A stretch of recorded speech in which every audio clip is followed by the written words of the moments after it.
Guys, before you go on to this clip, please don't forget to press the subscribe button for more content like this. We post all our clips on this channel from the podcast. I know you're going to enjoy this quite a lot. Ever since COVID, I've become so sensitive to this heart issue, partly because there is all this rumor sort of mongering, maybe actually scientific rumor mongering about the vaccine being a cause of like heart mortality and stuff like that. Do you have an opinion on this at all? I do. Yes. Actually, the vaccine is the two vaccines in India. Right. Covishield and Covaxin. Mm-hmm. Covishield was, of course, made by Astra. They seem to be decent. They've gone through all the trials, and Oxford and Astra seems to have done a good job. Unlike the other vaccine, the other ones, the Moderna and the other one, the one with the one in the US. So there was Moderna. Pfizer. Yeah. So unlike these, Astra seems to have less problems. However, we don't have long-term study on the effects of this vaccine on our heart. Right. I admit to that. Right. But the data of Indians who are suddenly getting a lot of heart attack, the problem, the thing out there is India always as a nation, when I say India, I mean India, Pakistan, Bangladesh, Southeast Asia, always had the highest cardiac arrests in the world. Data shows that. In fact, people in Caribbean who've been there for 2 generations, 3 generations, where heart attacks are less, people of Indian descent, again, I mean Indian, Pakistani, Bangladeshi, seem to have higher rate of cardiac arrest than the local population. Than the local population. That is in our genes, that's in our DNA. And this, combined with India having 60% of the heart attacks in the world, 40% of those are amongst people below the age of 45.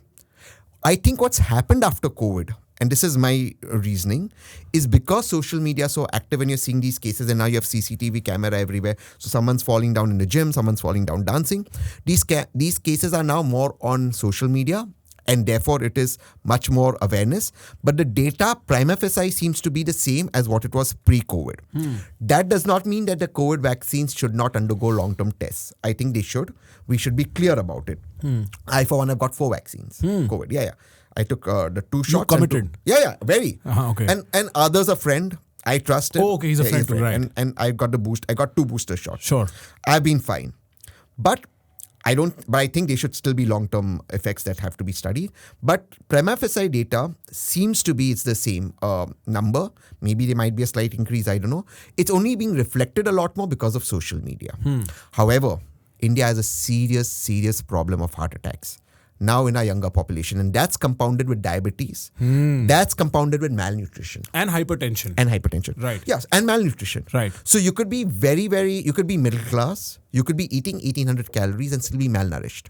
Because you're nutritionally malnourished, you don't have protein enough or like a specific nutrient enough. That's true. That's what the report said, that India is a malnourished country, which unfortunately in our politics, the government said, everyone's getting 1800 calories, hum to sabko chawal or bajra wo de rahe, gehu de rahe. We are giving wheat and rice. And the opposition said everyone's hungry. No, everyone's not hungry. But a large population is malnourished. Now, nor does the government want to address it, nor does the opposition want to address it. We have a protein deficiency, a serious protein deficiency in our country. Spot on. Let me pause this conversation for a second to remind you the subscribe button is right underneath the video. And if you haven't pressed it, what are you doing? What are you waiting for? You're loving this conversation. You enjoy this. You want to watch more of this. So press the subscribe button and press the bell icon right next to it so I can see you around for more conversations just like this. You know what? Behind closed doors, there is a specific individual who I think we both might know. And I was speaking to him about this very issue. He's like, have you ever gone to a place where, daily wage laborers are picked up? And have you seen why they're so short and skinny? And then can you look me in the eye and say India does not have a nourishment issue? And I was like, that is a very, he's like, look at yourself. You're 6 feet tall, built like a rock. Do you think most people in India are like that? And why are they not? And that is largely because there's a heavy protein deficiency. And his view was it's because of an insistence on eating vegetarian food over and over. That's true. I have no problem with vegetarian food or being vegan. Oh, I love vegetarian food, yeah. So do I. Once a month. Please don't give it to me twice a month. Okay. Right. But I do, but during Navratra, I'm vegetarian for 18 days, 9 and 9, twice a year. Right. But the point is, you're right about these laborers. India is the only country in the world where the average height hasn't gone up. Everywhere else across the world, the average citizen has grown taller, except in India. That's a very interesting fact. Now, why should it be that these kids are malnourished? Now, it is in the interest of the nation to have healthy children so that we can grow and be more prosperous economically.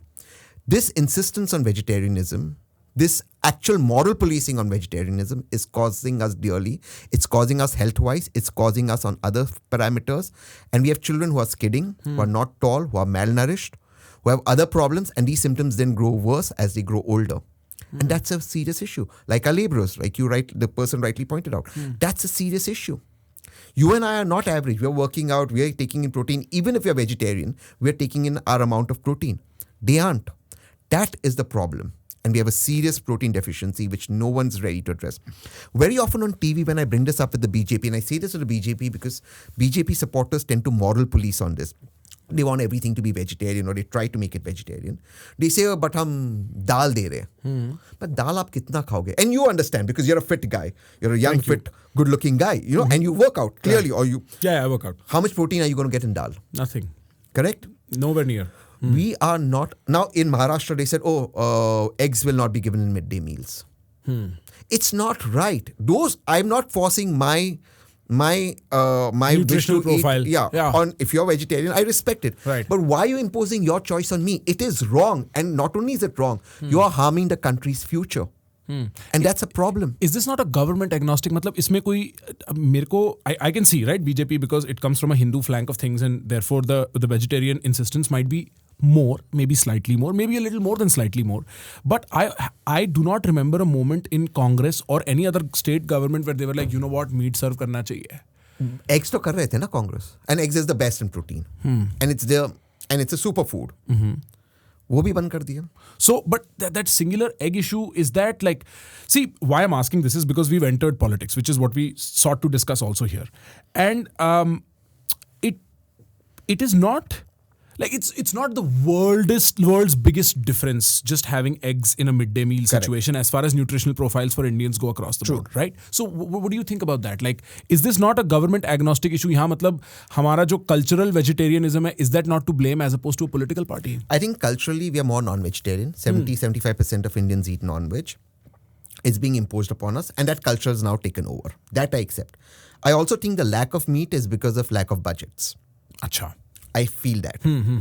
I do hope that we can have a solution where we can start serving meat to children, those who want to eat. Again, I don't want to offend people who don't want to eat because suddenly they get very aggressive on that. Sure. Those who want to eat, they should be allowed to eat, whether it is mutton or it is chicken. I think that should be allowed. Chicken is great meat. Fish is great meat. It's fabulous. It has omega-3. I think it should be served.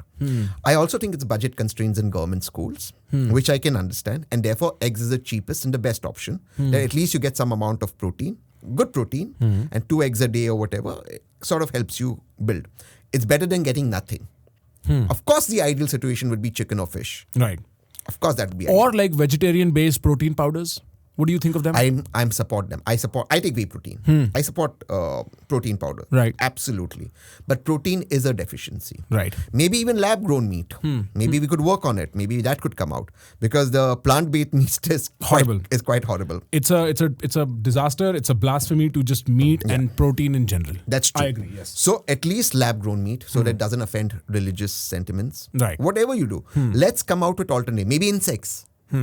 I know a lot of people will get repulsed by it. Yeah. But great source of protein. It's the great, and it can solve the protein problem of the world. And also the insect problem of the world. And the insect problem. So maybe, I don't know, we have got to work. I'm not saying got to eat insects. I mean, I'm okay with any sort of protein and I've tried that out. I'm going to be honest. But I'm not imposing my choice, but I'm saying we must have a solution.